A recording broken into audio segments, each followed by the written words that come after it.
এই কুকুরটার নাম বগি। 5 বছর ধরে সে ইস্তানবুলের মেট্রোতে বিনা টিকিটে ঘুরে বেড়াচ্ছে। শুনতে অদ্ভুত লাগছে, তাই না? কিন্তু এটাই সত্যি। বগি এখন ইস্তানবুলের মেট্রো সিস্টেমের একটি পরিচিত মুখ। সবাই তাকে চেনে, সবাই তাকে ভালোবাসে। বগির এই অভ্যাসটা শুরু হয়েছিল তার মালিকের সাথে। আগে তার মালিক তাকে প্রতিদিন মেট্রোতে করে ঘোরাতে নিয়ে যেত। তারা একসাথে মেট্রোতে চড়ত, শহর দেখত আর একসাথে সময় কাটাতো। কিন্তু দুর্ভাগ্যবশত তার মালিক মারা যান। তারপর থেকেই বগি একাই সে পথে ঘুরতে শুরু করে। মালিকের স্মৃতির সাথে জড়িয়ে থাকা এই পথটা সে এখনো ভুলতে পারেনি। প্রতিদিন সে 29টি মেট্রো স্টেশনে ঘোরে আর একই পথ ধরে আবার ফিরে আসে। মোট 60 কিলোমিটার পথ সে প্রতিদিন ঘুরে বেড়ায়। 2021 সালে প্রথম বগিকে মেট্রোতে ঘুরতে দেখে কিছু যাত্রী অবাক হন। তারা দেখেন যে এই কুকুরটা প্রতিদিন একই রুটে ঘুরে বেড়ায়। তারা এই ঘটনা সরকারি দপ্তরে জানান।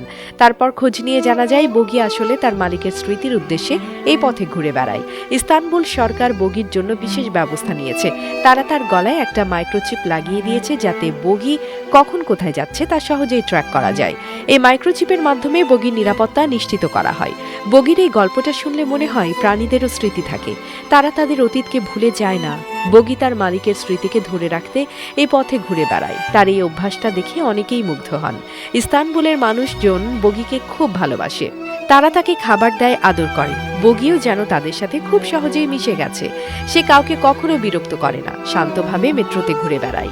এই পুরুষ কুকুরটার গল্পটা শুনলে মনে হয় যেন পৃথিবীতে কত অদ্ভুত ঘটনাই না ঘটে। বগি তার মালিকের স্মৃতিকে ধরে রাখতে প্রতিদিন এই পথে ঘুরে বেড়ায়। তার এই নিষ্ঠা আর ভালোবাসা দেখে অনেকেই অনুপ্রাণিত হন। তাহলে কি মনে হচ্ছে বগির এই গল্পটা আপনার কেমন লাগলো? কমেন্ট করে জানান। আর এই ভিডিওটি শেয়ার করে সবাইকে বগির গল্পটা জানার সুযোগ করে দিন।